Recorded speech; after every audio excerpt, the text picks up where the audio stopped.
Romantic relationships. Okay, romance. And I said accountability because you always talk about that women lack accountability in relationships. It's always stuck with me. I don't. You always say it. I don't always say that. Okay. No, not always. Don't be a liar. No. I've definitely said it. More than once. Yeah. Well, so it's always to me because I'm dramatic. I wanted to go with that tone of accountability, romantic relations in general, but accountability. So I wanted to ask you, what do you feel that women lack accountability in relationships? I think for me, probably it's just going off of my personal experience. I think when it comes to, I guess, blame with regards to certain things. Mm-hmm. So we could just say like, I don't know, making someone feel a certain way or doing something that another person doesn't like, and then the moment you try to confront your partner about it, it's immediate deflection, you know, and that could range. I don't think I've ever experienced. Well, actually, no, I've experienced maybe the tears thing once or twice. Like you're talking about something and then they just start crying, and now it's about the person crying. Correct. Oh, wow. Manipulative behaviour. Yeah.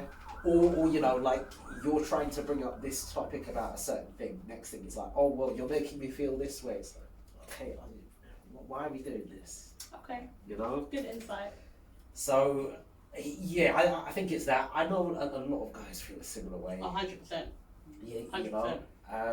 And I've met a lot of women, yourself included, who are very good at taking accountability. Not in relationships, so swing past me there. Fair point. Okay. Swing past me. Not gonna be a liar now. but okay, cool. So as someone who feels that you're maybe not great in that area, like, why do you feel that is though? Now, I can do accountability. Okay? Me this goes back to the conversation we had the first time. Right. As black kids, how you're raised and how you're able to see conflict resolution. So we're going back to the parents here now. Yeah? Your environment. Okay. If you grow up in an environment where accountability is not seen as a threat, in any relationship, you'll be able to hold yourself accountable. Yeah. Because the fractures with accountability happen in our friendships too.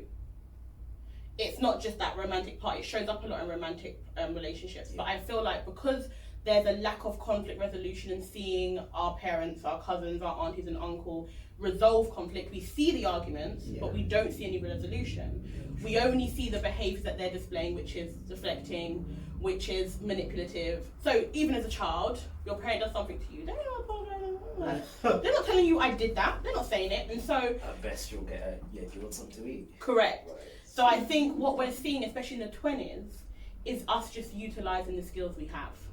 Fair point. But then if we don't reflect that reflection we were talking about to say, well actually, that wasn't the best way I could have dealt with that, especially in relationships that have ended. If you're not reflecting on yourself and you're only focused on the other person, you have a problem. Yeah.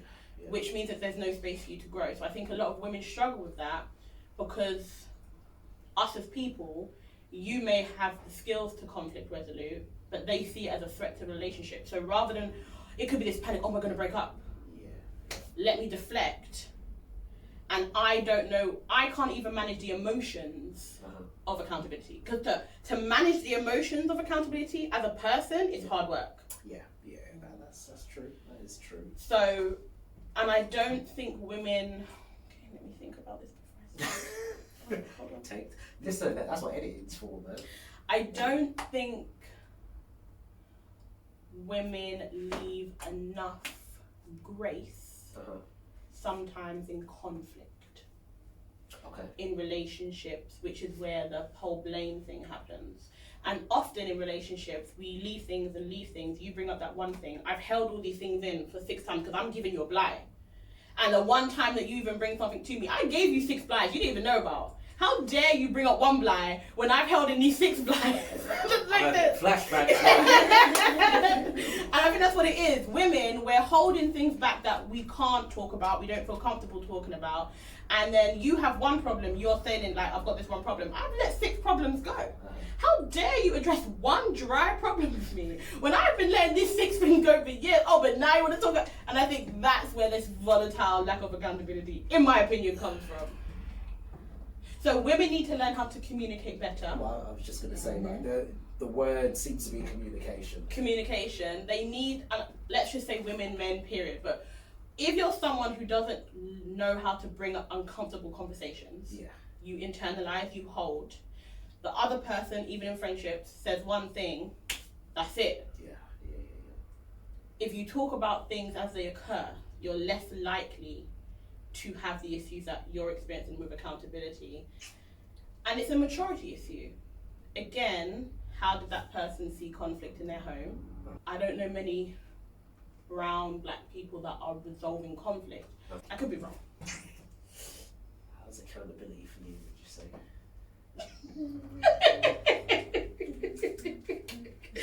Why so quiet? That's always been an issue for me. I feel like I'm definitely, over this past year, I think I've had a transformation. I feel like making excuses is a big thing for women in relationships. I think it could be making excuses for why we're still in a situation that we don't believe is right for us, or that everyone else around us sees that is not right for us, but we choose to still stay there. Making excuses to protect the partner, to defend them, and their behaviour, which is what others would consider untowards. I feel like that is definitely a big thing that women do. Have we got a scenario where you didn't take accountability for something that you should have? In any relationship, even the bad relationships, was there any relationship where something happened, the partner was right, and you just couldn't own it?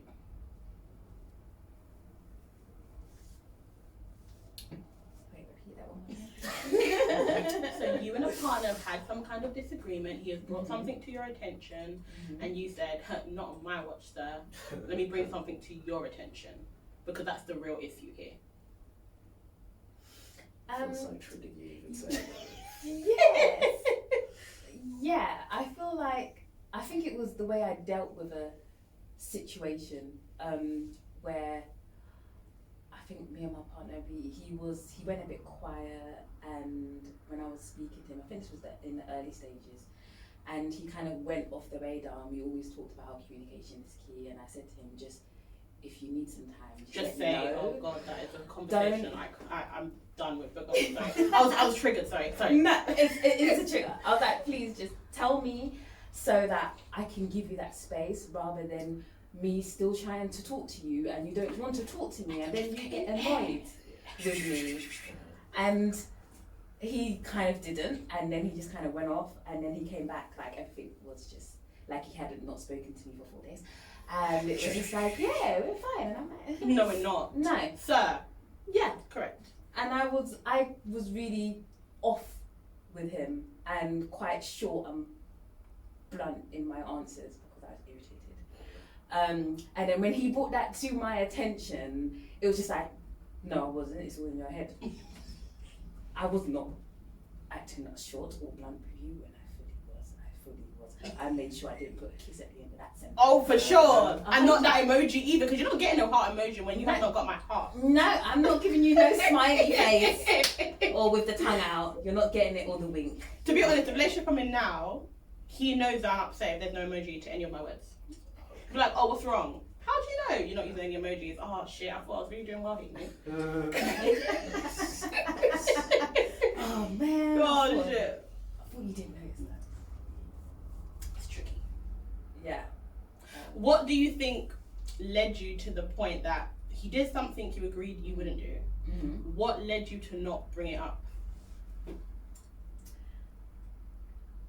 Because I think I'd brought it up before, and it was just the same thing, and it was just like, it's like he would go up and down with it. 1 minute he'd be okay and he'd listen after we had our conversation, and it'd be okay, and then he would just fall down again, and I was just like, girl, I'm kind of the same person. I don't know, but you might be.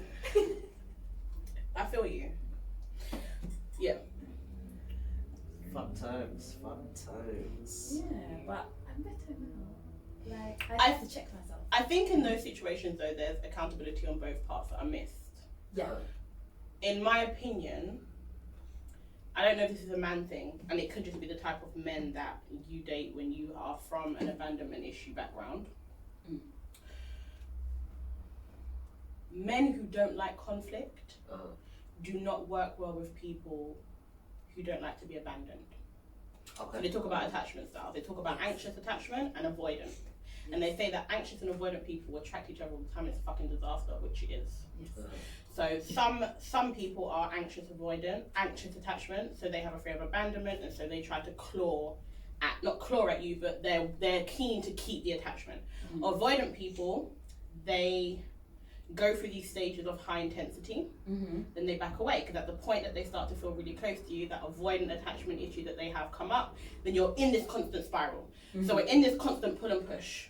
I want you, you show me love, then you back away, then I'm pulling forward for you, then we're going back, and we're going forth. And that's an anxious avoidant attachment. Apparently we're naturally just drawn to each other, but in order for it to stop that push and pull that you're referring to, we would both have to talk about our attachment and both put a plan in place to avoid that happening. Okay.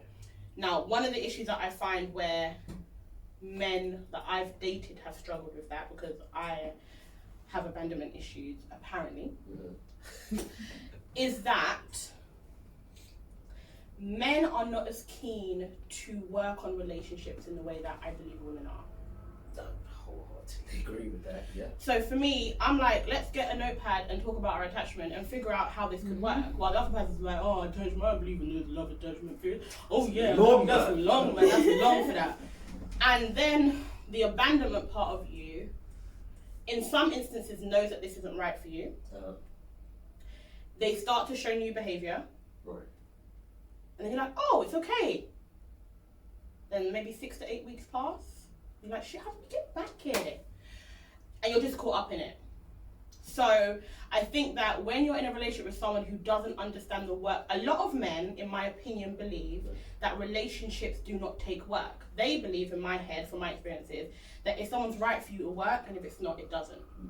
I think it's a very immature way to look at relationships. I think men have this instance that as long as I love you, this is going to work.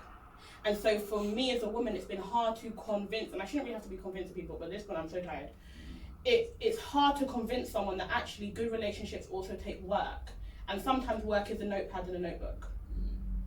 And that's what you're talking about, that repetition of conversation. It's coming because we're patching a bigger problem. I'm now holding these resentments, and at the same time protecting myself. So now you're getting the blunt of that in that accountability. Because I have so much that I'm holding against you unknown to you, because you're just being your natural self, which is fine. I don't want to keep bringing it up like you're saying, because now I feel like I'm a nag, and now I feel like I'm begging for something I deserve. And now we're just in this spiral, and I'm only talking from experience. I'm not judging anybody here, okay? So that's how I found myself to be in this lack of accountability. Because, for example, you didn't mention that the 4 days was an issue. You held it in. Because you've had the conversation before, so there's resentment towards that. Why do I have to bring it up again? Yeah. We already made an agreement.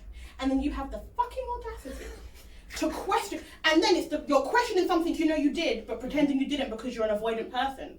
Because you're an avoidant person, rather than come back and say, I know I haven't been here for 4 days and I do apologize. You've now placed back the responsibility on me to bring it up. You should bring it up. You disappeared for 4 days. So we have this issue. You haven't come to me saying, listen, I know we agreed something, I'm sorry, right? Then that leaves the room for you to say, actually, I was very hurt from that. But because they haven't mentioned it, you're always forced in this position of bringing up the fucking obvious, which the obvious is just their being. Is it intentional? I don't know. I'm not a believer of that phrase, if he wants to, he will. I don't believe that. Okay. Because women don't use that for us. Because there's this idea that we're just these perfect beings. If we have trauma and we have issues, isn't it possible that he wants to but he can't in the same way that we want to but we can't? That's why I don't believe in that. Now let's be clear, if the man is beating your ass I'm not referring to that. If he's emotionally abused, I'm talking about just an average issue of attachment issues and stuff like that. I don't believe that just because someone wants to do something, they have the capacity to. But as any person, you have to decide how long you can tolerate something and when your capacity is over. That's where we start to get really serious. Does that make sense? Yeah. I do believe that everyone has different capacities. Some people love easier, some people love harder. But if the person who doesn't love in the same way as you is not wanting to say that, because again, that attacks something within themselves, we're at a standstill. That's how I feel that it's shown up for the current relationship I'm in now. And understanding capacity is different to intent, but impact is the same overall. And at some point you just have to draw a line. Okay. Like, I understand you don't have the capacity. I've tried to work with you for as long as I can. At this point, I feel like I'm now taken away from myself. So it might be best that we separate. And maybe our time's later. Does that make sense? Sometimes sometimes we don't break up quick enough to be able to get back in a better position. Sometimes we go through it too long and then there's no reconciliation because our willpower and everything's gone, we're depleted. I mean, I think most people I know who have broken up, they can't stand their ex-partners, they never want to see them. Correct, because you now hate the person that you once loved because you didn't draw the line quick enough. Yeah. And sometimes drawing the line, and I find, and I did promise myself I wouldn't talk so much this podcast, so much everything. I find that in terms of relationships, where women have a soundboard, men do not have a soundboard. Okay. I know for a fact when I'm annoying the person I'm dating, he ain't talking to his friends. They don't have a soundboard, and they don't have good examples naturally as sometimes women do. So therefore, there is nowhere they can bounce the issue that they're having with anyone, and they're just stuck. I can speak to my 40-year-old friend and be like, this is the problem. Men often don't have those resources. Yeah. And so again, that's why I don't believe in that if he wants to, he will, because capacity and environment also matter, but you have to decide for yourself where you're drawing your line. And if you don't have that and you just roll the punches, that's where you get into that hate. Because me and my partner, we've been broken up at least 10 times. At least. And I don't recommend that. So sometimes when something isn't working very early on, be brave enough to let it go then, because it gets harder to let it go as you let it continue. Yeah, of course. And I think that the accountability goes that deep. Like, it's hard to take accountability when you don't want to face something and you have a fear of abandonment. Because the people who don't struggle with accountability are people who are direct and have secure attachment styles. They're like, I don't like this, fix it. Do you know what I mean? You're not beating around the bush. But if you're an anxious avoidant and then you have the anxious attachment and avoidant attachment, there's so many videos on YouTube where I'm like, oh shit, this is my relationship, what are we doing? But they say it can work if you both are willing to work and address the issues. But if one person, normally the avoidant person, isn't ready for that, you can just find yourself in a spiral that isn't intentional, but like I said, the impact is the same regardless. So, right, okay, so without looking to descend into a complete amount of gender war, which podcasts do seem to love now. Yeah. So obviously you've already touched on some point. What do you feel some of the things, aside from what you've already said, some of the stuff that kind of guys struggle with in terms of romantic relationships? So obviously, you know, for females go, oh, they don't take accountability. What are some of the issues with certain guys, would you say? Or whether it's guys that you've come across or things that you've heard, or same question to yourself as well. Like, what do you feel are some of the issues?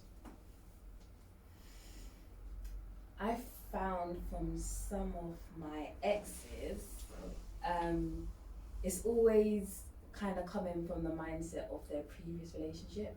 I feel like they find it hard to move on from what happened to them, and it's always been like a comparison. Okay. That's very much existing in my current relationship. Probably not so much now, but it was always like, because things went wrong and there were similarities with me and the ex, it's like, you know, it was always like, oh, but my ex did this. Fix your face a bit. If I'm looking down. Get irritated with me because I did something and you've associated it with what your ex did, but I'm a completely different person. And I've had that battle from the beginning, and I said, I'm not your ex. I'm not your ex. I'm not your ex. Fair enough, you're going to learn certain things and you're going to, whatever you go through is going to teach you certain things which you can then look out for and you can be aware of, but you still need to separate the two. Like, me and her are two different people. So, But the common denominator is them. yes. And this is something that I had to learn, Okay. being the person, right? So the person that I'm with, where he falls short are my triggers, Okay. right? Right. Sometimes people don't fall short in your trigger zone, Mm-hmm. right? So unfortunately, anything he does in relation to my triggers feel like I'm being punched. And that's not an exaggeration. Right. So if he doesn't reply to a message, to me, that feels like my it's not even external. I can't even control it. Yeah. There's no logic in how his behaviors trigger me, because it's a trigger. Yeah. Sometimes you're lucky enough that the partner, where your partner downfall is, are not your triggers. And the problem is, your shortcomings are his triggers. Mm-hmm. Okay. It's not that it reminds you of his ex. It's the behaviour's triggering, not the person. Yeah. So it's being able to distinguish, well, is this thing a big deal or is it a trigger for me? Yeah. So I had to start differentiating, am I really upset that he didn't reply to my message? Or am I upset because I don't like the feeling of a romantic man not replying to my messages? Okay. Okay. I had to and trust me. And again, I'm not saying we take away the behavior, right? We're not saying that it's negative, but my responses to them were always heightened and I couldn't control it. Yeah. Yeah. So where he falls short, unfortunately, are my triggers, which means anything that he did, literally anything, felt like I was being constantly punched. And I had to distinguish, this is a trigger response. You still have a right to address it, but it's not as big as it feels. Okay. Okay. That's why I'm saying in terms of the ex. It's because to me, that he could probably say the same thing, right? He might say, oh, when I do something that he thinks is minor, to me, I'm like, sir, this is not going to work for me. So the behaviors that he has are very triggering to where I've been fractured by past issues. Right. It would be great if I didn't care, if my triggers weren't related to response times, quietness. That would be great. If he didn't fall short in them things, we would be fine. We'd probably have no problems. Yeah. But the behaviors that he falls short in are my trigger points. And so he doesn't get much leeway there because I cannot emotionally manage it. And that, I think, is where we all fall short in that degree, is can we identify between our trigger points? Can we address it without that heightened emotion that we feel from being triggered? And is the person open to understand that that is your trigger points and that they have to change them if this relationship's going to work? Yeah. Yeah. I don't care whether you didn't mean to. I suffered for those 4 days. Suffered. In my head, that I couldn't do anything. So I'm just taking your example, but it has applied to me in the past. Them 4 days have felt like I was dying. And it felt uncontrollable. It didn't even feel like something I had a control of. But then as soon as he messaged, I was fine. It was like, oh, everything's great. Oh, great. So it's all in my head. But every time it happened, it felt, even though, and I don't think not messaging someone for 4 days is acceptable. I'm not talking about your situation, I'm talking about mine. Okay. But that doesn't happen anymore. Yes. But that took more time than it should have. Okay. And again, if I could do it again, I wouldn't. Right? So I think that he understands to a degree, because we've had a conversation. You can do that with someone else, but for me it's too much. Because those 4 days, I can't think. Yeah. I want to think about something else. Logic is telling me you could actually just pick up the phone and call him if you're really that concerned. Right? But because of how I felt at the time when it was at its worst with someone else or another situation, my body just loses function. And I can't even explain it. It feels like a bus is on my body. Yeah. To him, he's like, this seems like a very exaggerated response to a day of not speaking. To who, sir? To my trauma child? No, it doesn't. But and I think men are not able to tap into their triggers. Okay. And so they do that comparison thing. The word is, the behaviors you are showing are triggering me. They're making me feel this way. and that's how that person made me feel. Okay. So then you're stuck with these comparisons, but they have to address the trigger, and a plan has to be put in place on how we can compromise so that everyone feels that their needs are being met to a degree. Does that make sense? Yeah. So, I mean, I'm trying to maybe pick out a bit of subtext. Maybe I'm hearing this incorrectly. So, do you reckon there's an element of kind of like lack of emotional understanding to a degree? Men lack emotional intelligence because they're not raised in society to have any. Okay, yeah. But at some point, men need to take accountability that there is information out there that's widely accessible and free, and women do not need to suffer them. Women do not have to suffer their triggers in the same way that men should not suffer ours. Yeah. And that's the lack of accountability and grace I think women don't have. Women think that our triggers are easy for men to manage and that they should just be happy to be around us. Where we don't have as much grace for things that trigger them but show up as something else. Okay. And men do not want to because their circle, their friend. Listen, when I look at my male friends' friendships, all cheating. The brothers are like, yeah, I don't like what he does, but we're cool in it. No, we're not cool. Women, I'll be like, Shanice, you're cheating. I'm not gonna talk about it, but last night, right? Was I not like, what is going on here? No one here is single. We are all gonna act like we're like. To me, if Shanice was dancing with a woman, she ain't gay, so she can enjoy herself. She can one up on every woman up in here because I know that's no threat to her relationship. Yeah. But if Shanice picked up her pinky toe to dance with a man in my presence, we're going home because obviously you have no self-control, and I don't want to be a part of this. Men don't do that. That's also what's lacking from your ability to function in romantic relationships. You don't have the soundboard, you don't have the good examples, and when one guy holds you to an account, he's now a traitor. How dare you stick up for the woman? We're boys, bros before hoes. Like, come on, people, we're adults. I think it's the lack of wanting to develop the places that hurt you the most, because it's an unsafe place for men in a way that it is still unsafe for women, but women can walk in easily to self-development in a way that men can't. And so that phrase, if he wants to, he would, is a great phrase for a man who's actually just treating you like shit because he's treating you like shit, and a woman who that's a great phrase for that. But I think we cannot see men as, oh, well, if they wanted to, they would. Well, then why aren't you taking accountability, man? Like you said, right, if it was that easy, why are we having problems in relationships? Nothing is that easy if it's that easy. Real talk, man, real talk. And effort does count, but sometimes effort can be used as a manipulative tool. We have to address that.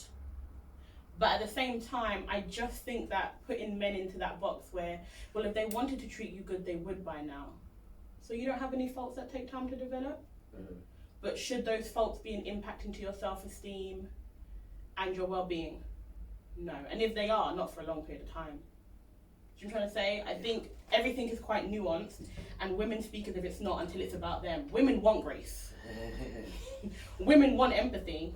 They want space to be, you know, my last relationship, the man did this. They want space for the man to hold that, but they don't have that space to hold that for men.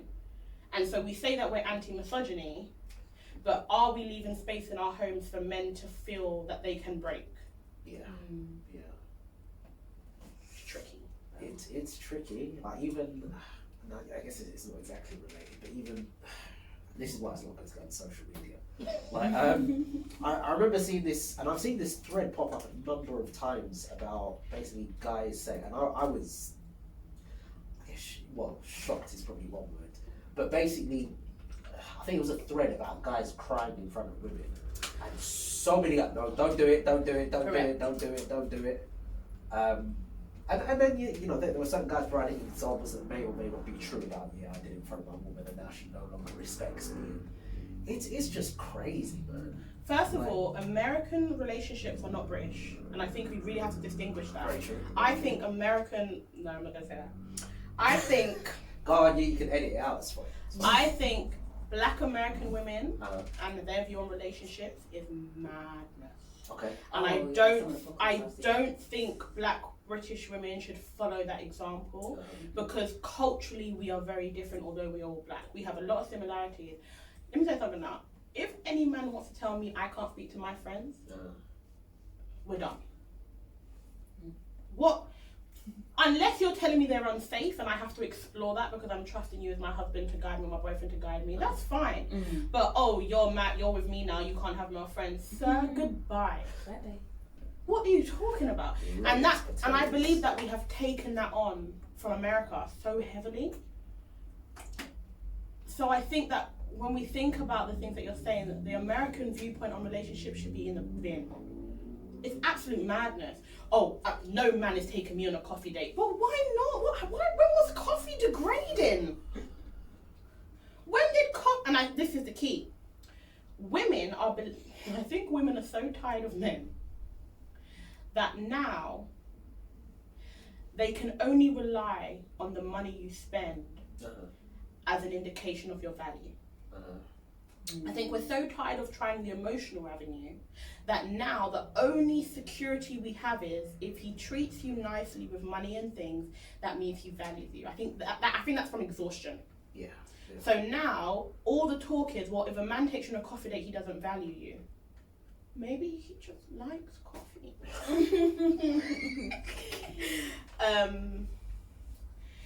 And I think women are equating value to money, value to location. Yeah. Because apparently if a man doesn't spend money on you, he doesn't value you. Well, if he only has £5, he has £5. I don't understand what the big deal is. Again, don't go out with men who only have £5 if you want more. But do not degrade someone because that's all they have. If it's not for you, leave it alone. But I think if women and men can let go of this idea that we've been given that the amount you spent is an indication of the person that you value, we would be a lot happier. I hear that. I think it's a bit dangerous to go on that because there are men with money and women with money who are mean. Yeah, lots of them. If a person has £5 and they spend that £5 on you, they value you. Yeah. So I guess there is a connection, but maybe it shouldn't be treated as like a soul connection. Correct. Basically. If someone is busy and they work all day and they can only give you 30 minutes, then that means they value you. Yeah. 100%. It's different for someone who's not busy, ain't doing shit, and then can't see you. That's different. Yeah. I don't think money equates to how someone values you at all. It's a good first date, but not caffeine. I mean, I think a lot of people would probably agree with you, but I think particularly coming back to social media, it's very easy for the lens to get skewed. Yeah. You know, like you often end up, because it's like a flipping echo chamber. It's like one thing that's sitting in the minority all of a sudden becomes the majority. You know? Correct. It's like, oh right, so this is it, and you have very naive, very easily led people who now buy into it, and all of a sudden they're living this life now, and they're doing this thing. Find the people who are happy, because the people on social media talking about relationships are not. Because anyone that happy would not talk in that way. Those men who are speaking volatile about women, they're not happy. So therefore, why would you take advice from an unhappy person? The same with women. If a woman podcast is there degrading every man she can think of, the core of it is that a man has not been able to meet her needs, and so what she's saying is coming from an unhappy place. So therefore, why are you even interested in that? Does this soundboard have like a bomb or something? You know, go and knock on, and let's be clear, this is for the men. I don't care what your fucking grandma did and how long she stayed with your fucking dead ass granddaddy, and been together for 60 years doesn't mean he treated her well. We have to stop associating longevity with happiness. They're not the same thing. True. So I don't want to hear, well, my grandma, she stayed with my granddaddy and he was a gambler and he stayed and she's a strong. We're not doing that anymore. Okay, women were property back in the day. We have to distinguish that. As I think some people have said, like back in the day, if she didn't put on a meal at a certain time, she'd get a black eye. Like it's. We can't compare the two. So please stop that rhetoric. It seems to be y'all. Well, actually, no, that's true. A lot of white men are with that rhetoric now as well. But yeah, I think we have to stop. We have to stop considering time to value. and money to the value that someone holds of you. So how someone values you is how they treat you. Are they kind to you? Now, yes, no one wants to be poor in this climate. Of course. But people have potential. Of course, you can't marry potential. And at some point when you see the person taking a piss out of you, keep it pushing. Basically, what you said is take a holistic overview. I think so. Because women aren't coming whole into relationships as much as there's this rhetoric that we are. I'm sorry, but the guy that I was with, when I met him, I was a hot mess. Like, I can't even, when I look at who I was when I met him, I don't even recognize that person because I was a mess. Like, it's sad how much of a mess I was when I met him. Financially, emotionally, business-wise, things like that. He probably was like, this bitch is exhausted. Shit. To be honest, he probably did. And he probably questioned whether this was a good deal. Okay, accountability. Yes. One tip for men Yes. on how to be more accountable or present in their relationships. That's a very good question. I think it comes down or back to the whole emotional intelligence of it, basically, because I think as someone who's been a man, still a man. You a man? Yeah. What? Breaking on this podcast. And who's obviously got a number of male friends. I've encountered many men over the years. Many men are not emotionally available, not emotionally intelligent. They need to start tapping into that. They need to be more introspective. Like, you really need to start having conversations with yourself about stuff, because men and women, for as much as, you know, we may be similar, but we are different in a lot of ways. I think when we have conversations that tap into one's emotions, for guys, a lot of stuff will just go over our heads. Really, really will. And to me, that contributes to a lot of relationship breakups, basically. So you need to try and meet your partner on, if not the same, a similar level. But that comes, and I think this kind of ties into like a bigger thread of just previous conversations that we've had, of just basically, what was I going to say? What's my train of thought now? Hold on. I've got it. What was it? Flip, it's gone now. You said meeting at the middle at each other's level. Yeah, meeting at the middle. Shoot, I was going to say a point, but I'll come back to you when you don't think about it. no, I'll remember that next. Yeah. but yeah, like literally just having that conversation with yourself, and just really, really trying to meet the other person on an emotional level, I would say. I'll come back to you, don't worry. Yeah. Okay, and Shanice, what advice would you give to women your age in terms of accountability and being present? No, I feel like it's kind of the same as well. Kind of, I think reflection is key. Like reflecting on yourself, kind of definitely taking time to yourself and sitting with yourself. Because sometimes you can speak to so many people, and so many people have so many different opinions, to the point where you actually lose sight of what you even went to them about. You're just like, you become so overwhelmed with what everyone else is saying that you should do. So you need to actually sit and think, what do I want? And what you think is best for yourself as well, and then just see if it's kind of worth it, like if you can actually build together. Because sometimes it's not always just about the person not being good, it's just they're not good for you. They could still be a beautiful person, but you just don't work together, and you could be holding them back from something, they could be holding you back, and you could actually, like you were saying before about like ending it to the point where you hate each other. You could actually end on good terms and just be like, do you know what, we tried to make it work, it didn't work.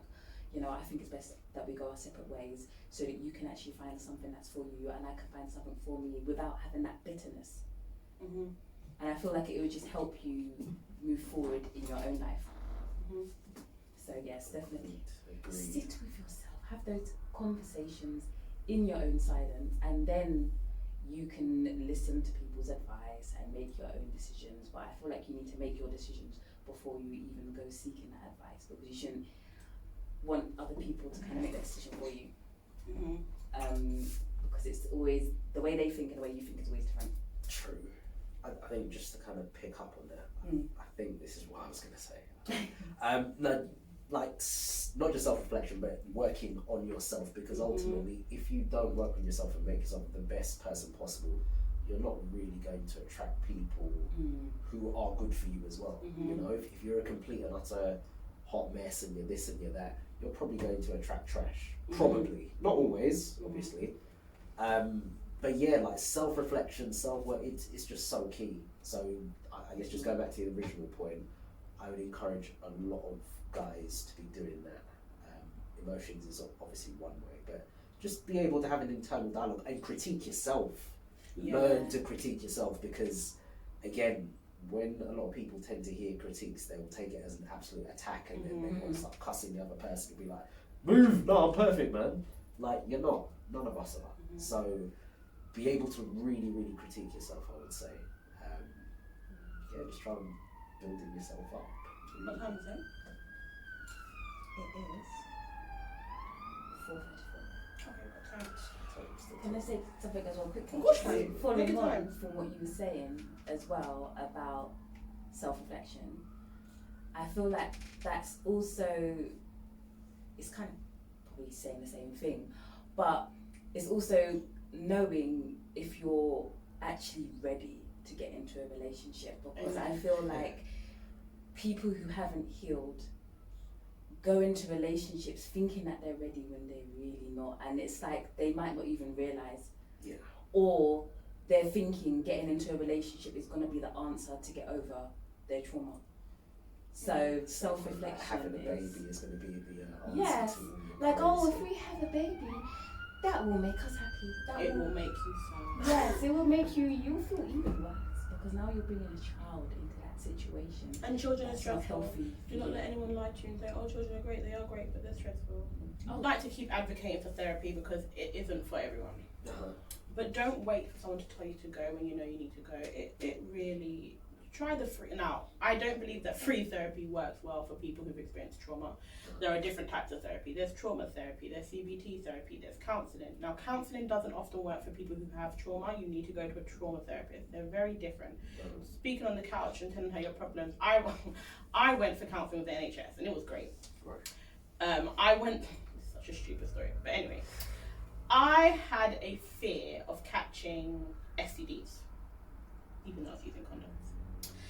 And I kept on going to the clinic. And then they was like, darling, why do you keep coming here to be? I wasn't even having that much sex. I don't know why my ass was in that place. She's like, this is a problem. This doesn't seem normal that you're that anxious about sex when you're using protection. So she's like, I think you need counselling. But see, that's a good person right there. Correct. That's a good person. Not everyone would do that. So I went to counselling, and lo and behold, the issue is that I had problems with trust. So underneath the whole issues with the condoms, it really wasn't that. It was that I probably didn't trust the person I was sleeping with, first of all. And I just had a lot of anxiety around trust and being safe. And I'm not going to use any ableist language, but I had a lot of fear about a lot of things that is appropriate for my age group at the time. And so in that therapy, I had told the lady something that to me wasn't normal, but wasn't abnormal.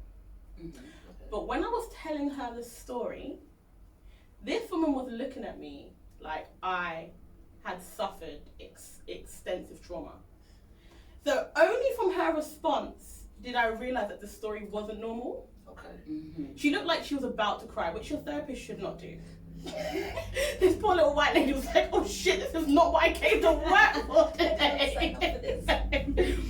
And that is how I got introduced to therapy. Because I did find that it helped me with the issue that I had. It also helped me to identify things I had experienced that was traumatic that I thought was just water off a duck's back.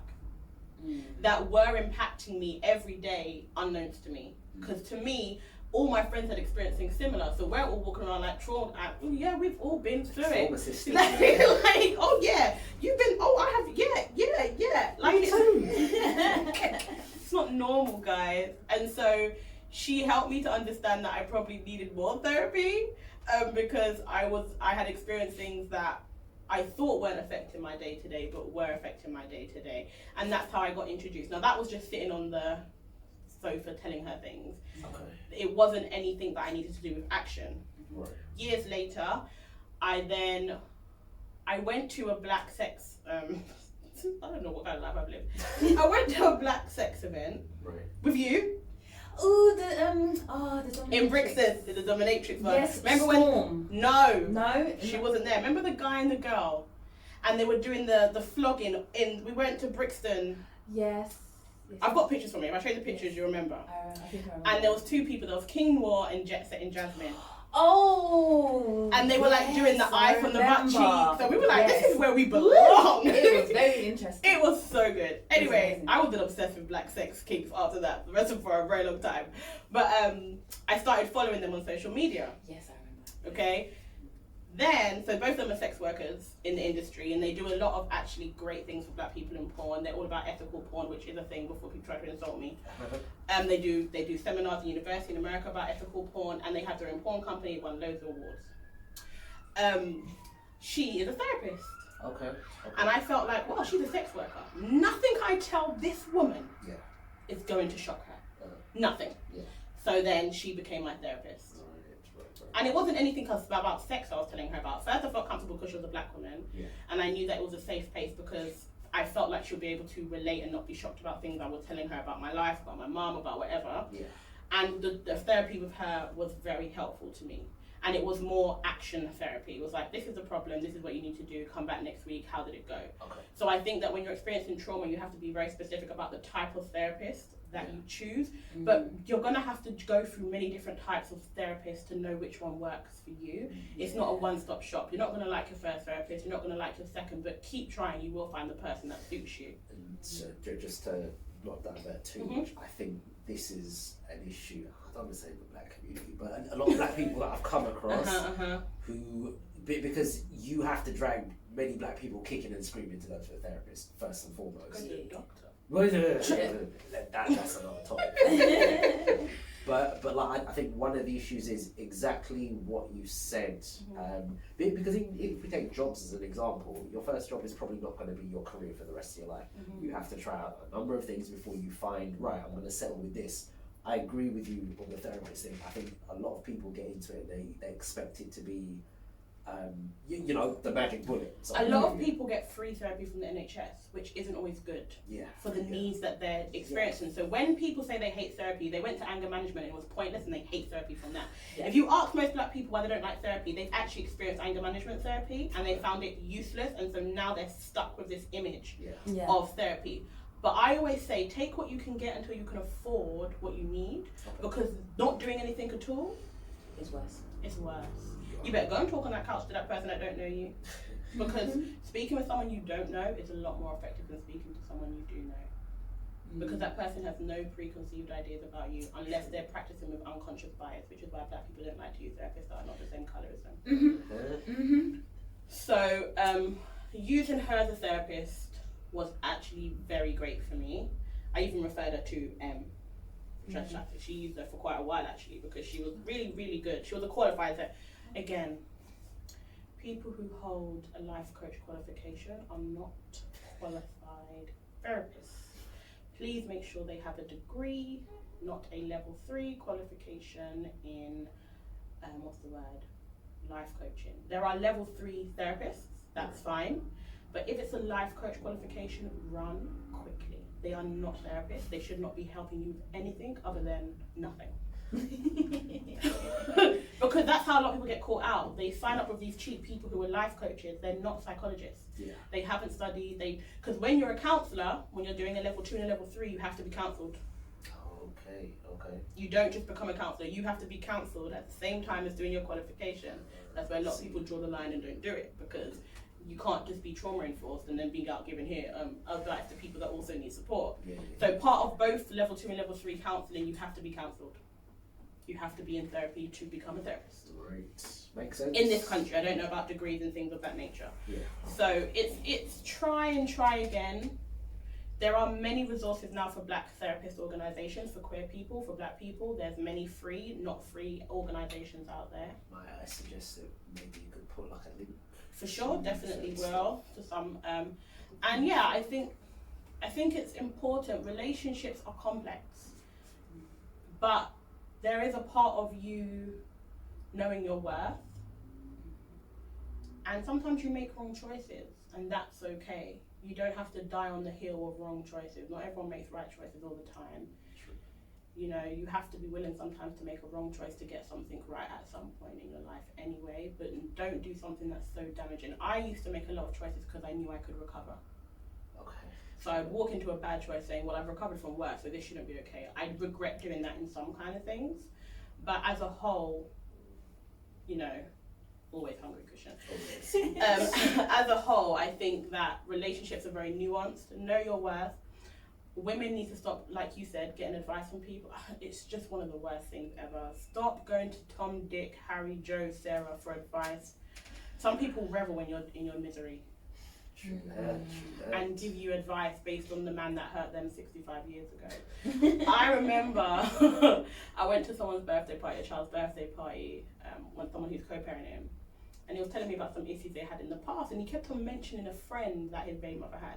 And I was like, oh, it's that girl at the party, wasn't it? He's like, how did you know? I know a negative Nancy when I see one. When you have experienced trauma, you can read a room very well. You know who are safe people and you know who are unsafe. That girl was giving me unsafe vibes the whole time. So don't take advice from people who have not yet healed or cannot be objective, Yeah. because they ain't gonna do nothing good for you, trust me. But community is important for good relationships. Agreed. One of the best relationships I was around was my auntie. Her and her partner were together for like 20 years and they were not married and they did not live together, but they really liked each other and were very happy. And that was what I stuck by. I was like, oh, you don't have to live with someone to be in a relationship. This is Yeah, so I always interesting. Because I know we'd obviously tie into the relationship thing, but I think at some point a topic of conversation is varying relationships and how Yeah. different they can be. Let's all start doing polyamory, but anyway. I need that in my life. Male viewers have gone up. But yeah, like different like living arrangements and all that bit, because I don't even know if it was yourself. I know you brought this up before, but I've definitely heard other people mention it about being together with someone but not living together. Thing is, I know when most people say that, they'll look at you like you've got three heads. You need to do what works for you, man. Like, you need to do what works for you. Some couples live together but don't sleep in the same bedroom because someone snores really loudly. True that. Says volume. Like, yeah, I think ultimately you need to understand that, obviously, if marriage for you is fine, if sleeping in the same bed with the same person, living with them, that is fine, but not everyone will share the same sentiment, and that is also fine. Correct. You don't have to degrade someone else's lifestyle because it's not something we believe works. Of course it doesn't work for you, that's why you're not doing it. Yeah. I thank you again for listening to Black People Not Monolith. We shall be back, but enjoy your Christmas Eve if you celebrate. If you don't, have big fun, and if anything of those above don't suit you, then just have a great time. Okay, perfect. Thanks, guys. Bye.